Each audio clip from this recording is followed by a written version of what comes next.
கர்த்தருடைய பரிசுத்த நாமத்திற்கு ஸ்தோத்திரம். நான் சென்னை அசோக் நகர்லேருந்து வரேன். 1.5 வயசு பேரன். அவன் பேரு ஈத்தன் சார்ல்ஸ். அவன் ஜனவரி பிப்ரவரி மாசம் ரொம்ப கஷ்டப்பட்டான். காய்ச்சல், சளி, இருமல், வீசிங்னால கஷ்டப்பட்டு மூச்சு கூட விட முடியாம போகாத ஹாஸ்பிட்டலே இல்லை.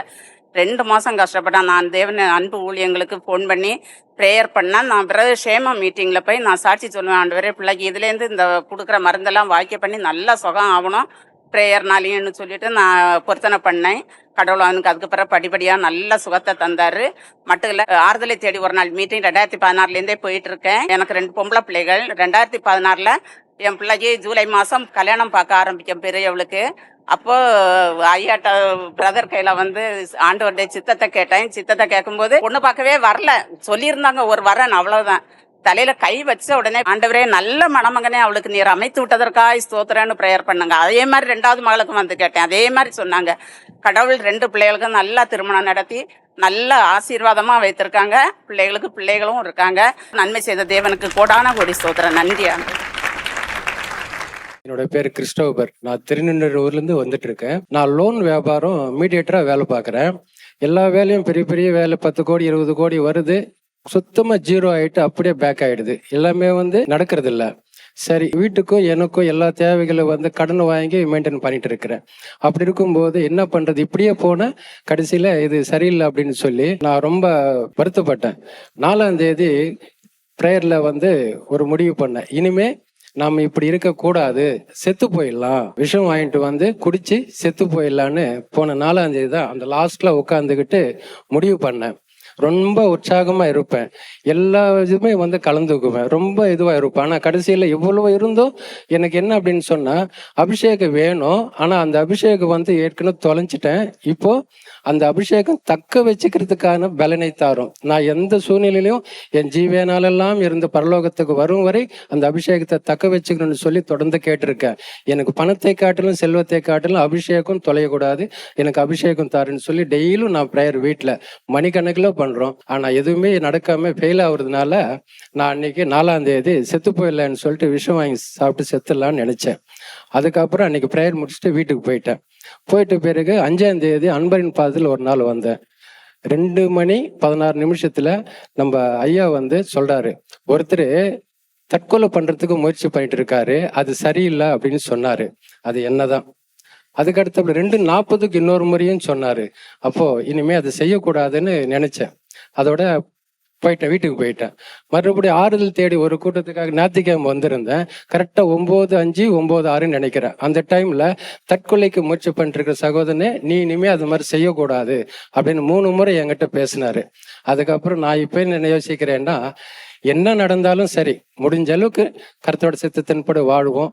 அதனால இப்போ இந்த ஜீவன் இருக்கிறதுக்கு காரணமே கர்த்தரோட கிருபை தான். ஏன்னா நான் கொஞ்சம் அசதியாகி சாத்தானு கீழ்ப்படிந்து நான் தற்கொலை பண்ணியிருந்தா கர்த்தரோட நாமும் தூஷிக்கப்படுற மாதிரி ஆயிருக்கும். என்னை பத்தி தெரிஞ்சவங்க அத்தனை பேருக்கும். இனிமே அப்படி செய்யக்கூடாது. ஒரு பலத்த சாட்சியா அடுத்தவர்களுக்கு முன்பாக நான் வாழணும், உண்மையுள்ள கிறிஸ்துவ நான் வாழணுன்றதுக்காக ஆறுதல் தேடி கூட்டத்திலிருந்து நான் முடிவு பண்ணேன். சாட்சி கர்த்தர் ஆசீர்வதிப்பாராக. கர்த்தருடைய நாமத்திற்கு மகிமை உண்டாகுது.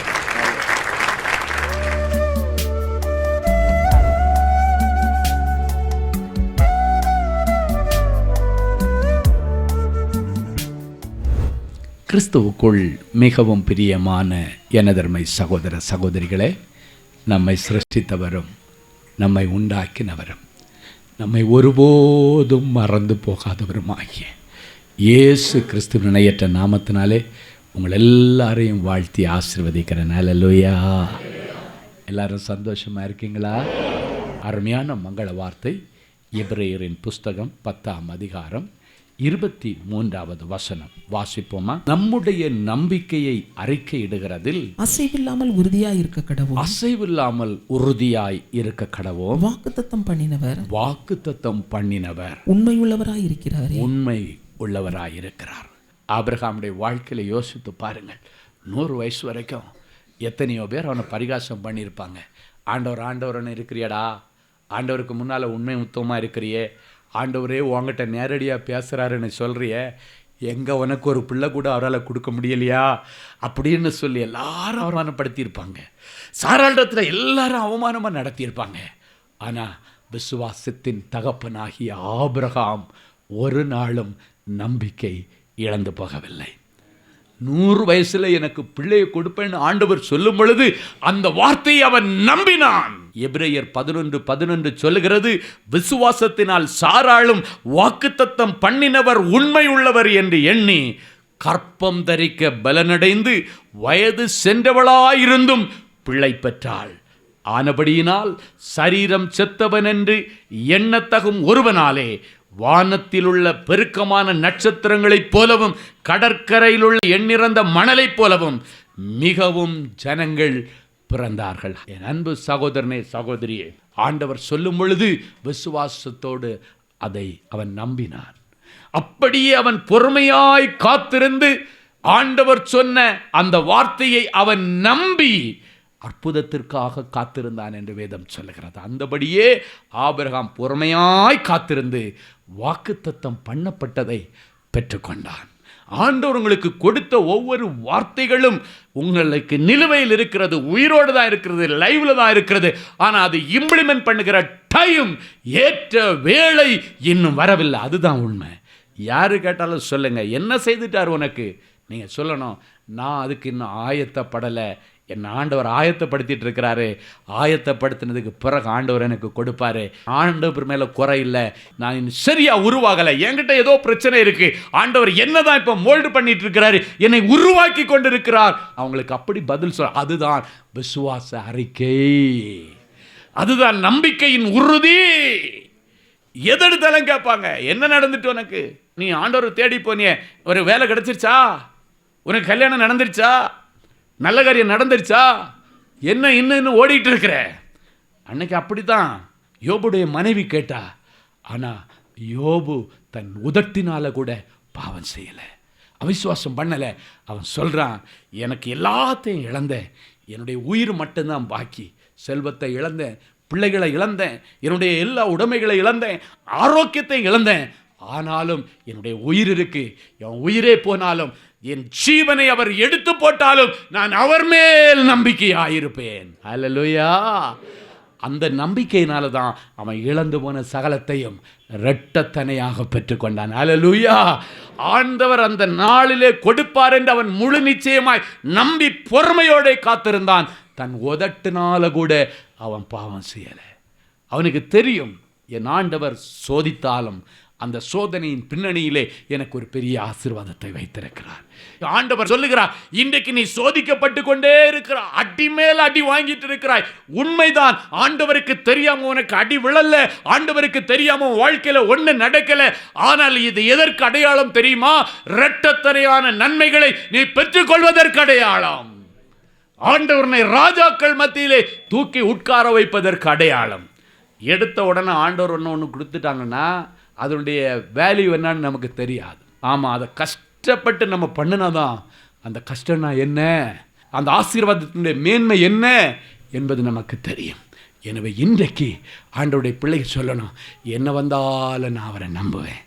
ஏன்னா அவர் ஒரு வார்த்தை சொல்லிட்டாருன்னா கண்டிப்பாக அது நிறைவேறும். ஹல்லேலூயா.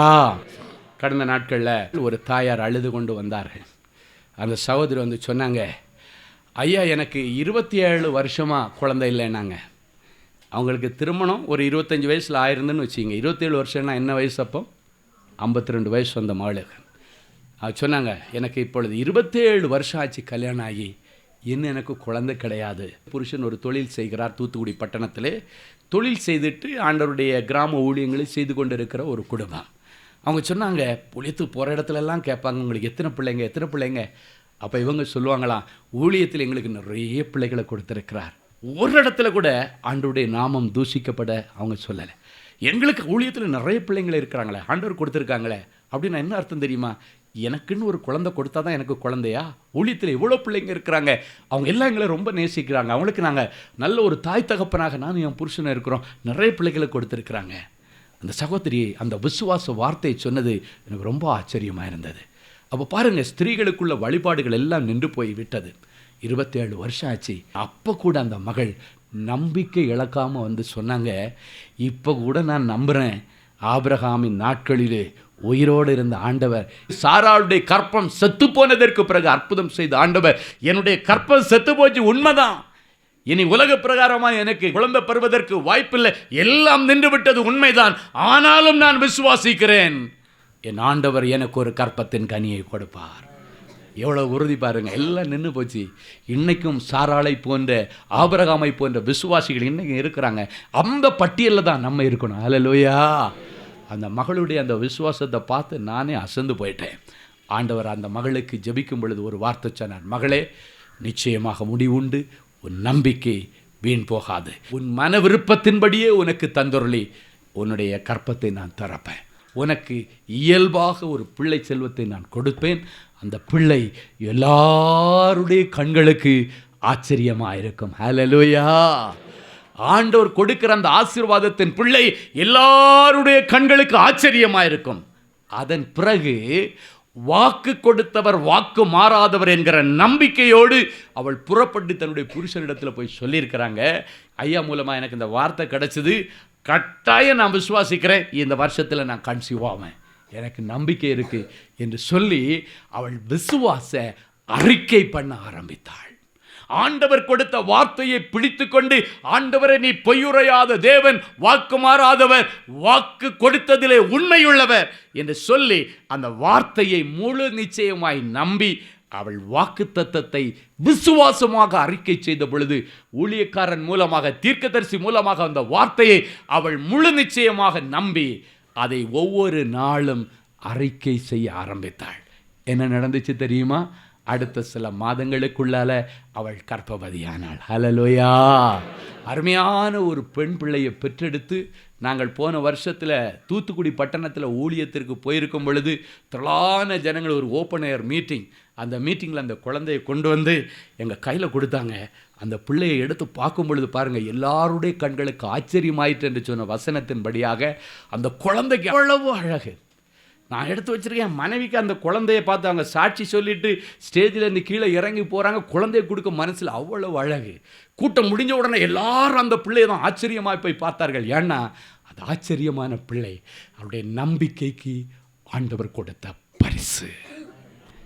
இன்றைக்கு உங்கள் எல்லாருடைய நம்பிக்கைக்கு பாத்திரமாக இருக்கிற ஆண்டவர் உங்கள் எல்லாருடைய நம்பிக்கைக்கு ஒரு பரிசை கொடுக்க உங்களை அழைத்து கொண்டு வந்திருக்கிறார்.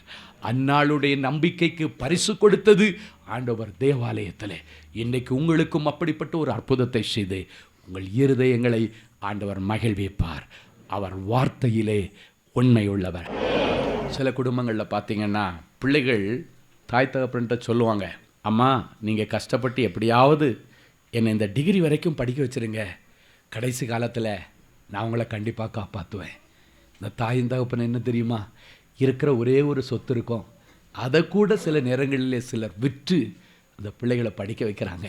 என் பிள்ளை மட்டும் படித்து வந்துட்டான்னா இது ஒரு வீடு என்ன, இதை போல் 9 வீடு வாங்க, என் பிள்ளைக்கு ஆண்டவர் ஆசீர்வாதத்தை கொடுப்பாருன்னு சொல்லி தாய் தகப்பன் அந்த பிள்ளைகளுடைய வார்த்தையை நம்பி வீடை கூட விற்று பிள்ளைகளை படிக்க வைக்கிறாங்க.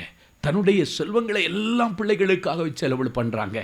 பிஎஃப் லோன் இருக்கா, அந்த லோன் இருக்கா, சொசைட்டி லோன் இருக்கா, இதெல்லாம் எடுத்து எப்படியெல்லாம் பிள்ளைகளை பெரிய பெரிய படிப்பு படிக்க வைக்க முடியுமா எல்லாம் படிக்க வைப்பாங்க. ஏன் தெரியுமா, உங்கள் பிள்ளைங்க சொல்லுவாங்க, அம்மா கடைசி காலத்தில் நான் கண்டிப்பாக அவங்கள காப்பாற்றுவேன். ஆனால் இன்றைக்கி நிறைய குடும்பங்களில் அப்படியெல்லாம் விட்டு செலவு பண்ணி பிள்ளைகளுடைய சந்தோஷத்தையே தன்னுடைய சந்தோஷமாக தியாகமாக எடுத்துக்கொண்ட அநேக தாய் தகப்பன்மார்கள் இன்றைக்கி ஹோமில் இருக்கிறாங்க. அந்த பிள்ளைகள் அந்த தாய் தகப்பனை கண்டுக்கிறதே இல்லை, தாய் தகப்பனுக்கு செய்ய வேண்டிய கடமைகளை செய்வதில்லை. அவருடைய வார்த்தையில் அன்னைக்கு ஒரு எமோஷனல் ஒரு ப்ராமிஸாகத்தான் இருக்கிறது. இன்றைக்கு அநேக பிள்ளைகள் ஒரு சூழ்நிலை வரும் பொழுது அந்த நேரத்தில் எமோஷனலாக சில தீர்மானங்களை சொல்லுகிறார்கள், சில வாக்குறுதிகளை கொடுக்கிறார்கள். ஆனால் அவங்க காரியம் நிறைவேறினதற்கு பிறகு ட்ரெயின் கம்பார்ட்மெண்ட்டை கலட்டி எப்படி விடுறாங்களோ ஈஸியாக உறவுகளை கலட்டி விட்டு விட்டு போய்விடுகிறார்கள். இன்றைக்கு ஒருவேளை உனக்கு நல்ல நம்பிக்கை வார்த்தை கொடுத்த புருஷன் இன்றைக்கு உன்னை விட்டுட்டு போயிட்டாரா, உன்னை விட்டுட்டு போய் தாய் வீட்டில் இருக்கிறாரா, இல்லாவிட்டால் தகாத ஒரு உறவில் சிக்கி இருக்கிறாரா, ஆண்டவர்கிட்ட ஒரே ஒரு வார்த்தை சொல்லுங்க, ஆண்டவரே எனக்குன்னு கொடுத்த என் புருஷனை எனக்கு முழுமையாக தாங்கப்பா, என் புருஷனை நான் பங்கு போட விரும்பல ஆண்டவரே. ஒரு வார்த்தை சொல்லுங்கள், என் மனைவியை நான் பங்கு போட விரும்பல ஆண்டவரே. எதை வேண்டாலும் பங்கு போடலாம், சொத்தை பங்கு போடலாம், என் புருஷனை நான் எப்படி பங்கு போடுவது? நியாயமாக ஒரு வார்த்தை கேட்டால் போதான் ஆண்டவர் அந்த விஷயத்தில் இறங்குவார். அவருடைய இருதயத்தை திருப்புவார். அவருடைய இருதயத்தை திருப்பி மறுபடியும் உன்னிடத்தில் திருந்தின ஒரு புருஷனாக ஆண்டவர் கொண்டு வந்து ஒப்படைப்பார். இன்றைக்கு வரைக்கும் யாரெல்லாம் வாக்கு மாறிட்டாங்கன்னு நினைக்கிறீங்களோ அவங்க எல்லாரும் மறுபடியும் உங்களுக்கு கொடுத்த வார்த்தையை நிறைவேற்ற ஆண்டவரிடத்தில் இன்றைக்கி ஒரு பெட்டிஷன் போட்டுட்டு போங்க. ஆண்டவரிடத்தில் ஒரு மனு போட்டுட்டு போங்க. ஆண்டவரே, எனக்கு இப்படிப்பட்ட ஒரு உத்தரவாதத்தை என்னுடைய பார்ட்னர் கொடுத்தார். என் பார்ட்னரை நம்பி நான் இத்தனை லட்சத்தை இன்வெஸ்ட் பண்ணினேன், இத்தனை கோடிகளை இன்வெஸ்ட் பண்ணேன், இத்தனை 1000 ரூபா பணத்தை இன்வெஸ்ட் பண்ணினேன். ஆனால் இன்றைக்கி ஒன்றுமே வாங்காத மாதிரி எனக்கிட்ட என்ன ப்ரூஃப் இருக்குன்னு சொல்லி கேட்குறாரு. என்னை ஏமாற்றிட்டார் ஆண்டவரே.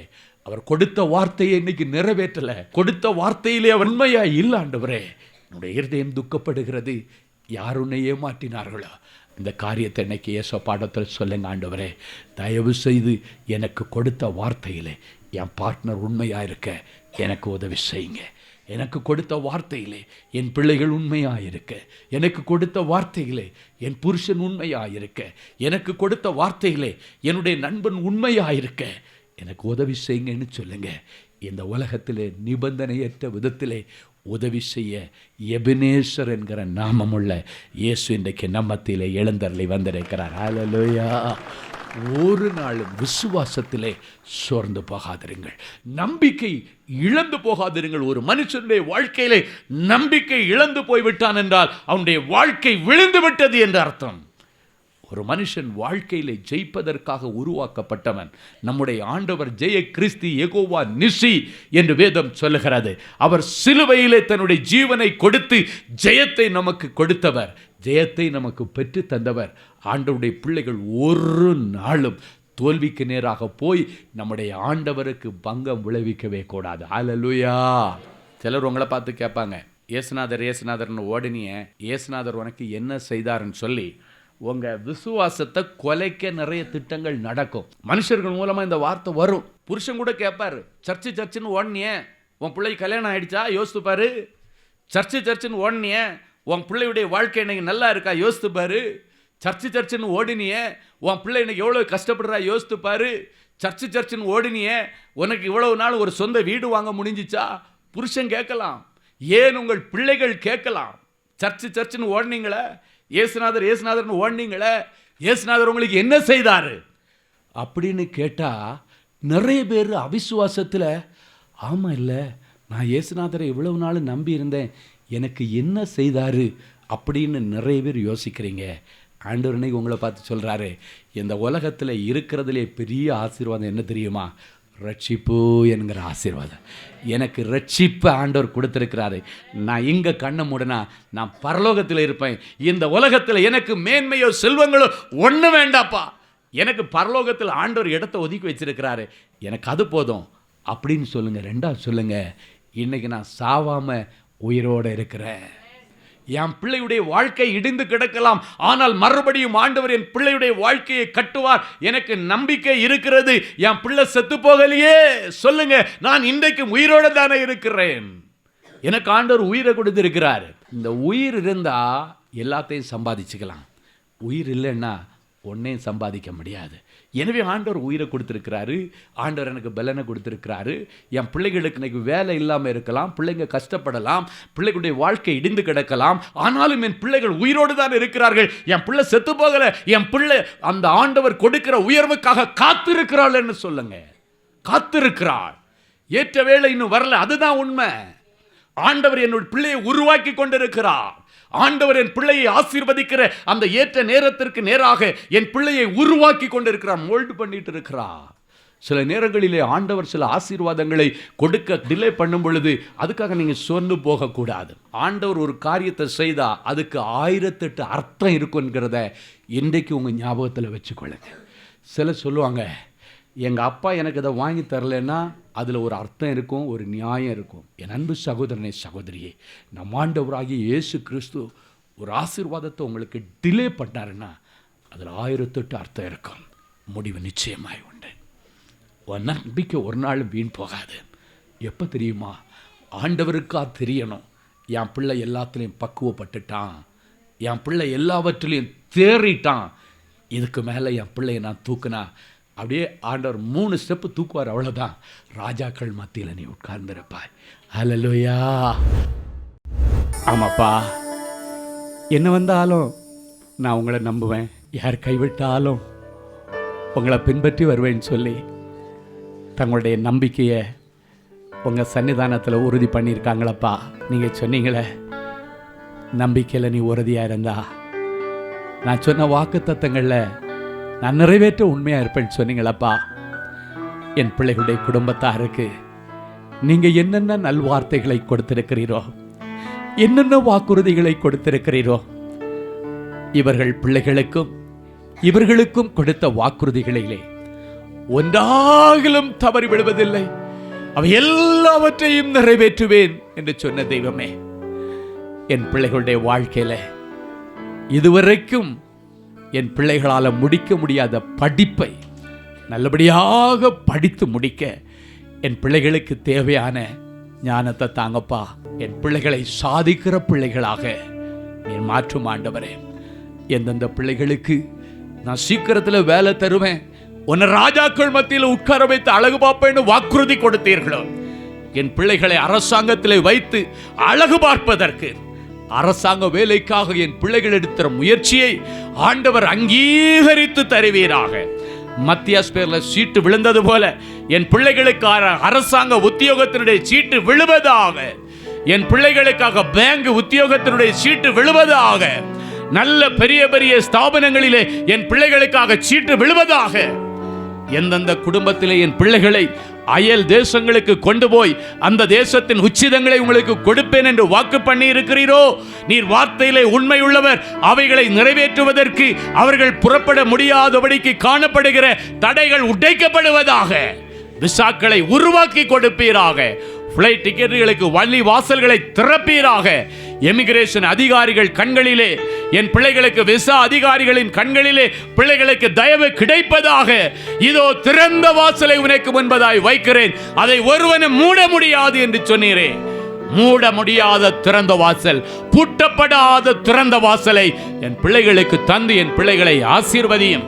எந்தெந்த பிள்ளைகளுக்கு சொந்த வீடு வாசலை கட்டி தருவேன் என்று சொன்னீரோ, பெயர்க்கப்படாத கூடாரம் என்று வேதத்திலே சொன்னீரே, பெயர்க்கப்படக்கூடாத ஒரு கூடாரத்தை என் பிள்ளைகளுக்காக கட்டி தருவீராக. வாக்கை நிறைவேற்ற உண்மையுள்ளவர். என் பிள்ளைகளுக்கு நீர் கொடுக்கிற உத்தரவாதத்திற்காக உமக்கு நன்றி. இயேசுவின் மூலம் பிதாவே, ஆமேன், ஆமேன். அன்பு தேவனுடைய பிள்ளைகளே, இந்நிகழ்ச்சியின் மூலம் நீங்கள் பெற்றுக்கொண்ட ஆசீர்வாதங்களையும் உங்கள் ஜெப விண்ணப்பங்களையும் அனுப்ப வேண்டிய முகவரி: தேவனின் அன்பு ஊழியங்கள், எண் 340B பார் 1A 3B1 Vinayak avenue, OMR road, Okkiyam, Thoraipakkam, Chennai 600097. இது இந்தியன் ஆயில் பெட்ரோல் பங்க் எதிரில் அமைந்துள்ளது மற்றும் காக்னிசன்ட் டெக்னாலஜி சொல்யூஷன்ஸ் அருகிலும் அமைந்துள்ளது. மின்னஞ்சல் prayer@godsloveministries.co.in. எங்களது இணையதளம் www.godsloveministries.co.in. மேலும் 24 மணி நேர ஜெப உதவிக்கு 044-5447-9999 மற்றும் 9941950999 என்ற எண்களுக்கு தொடர்பு கொள்ளுங்கள். கர்த்தர் தாமே உங்களை ஆசீர்வதிப்பாராக.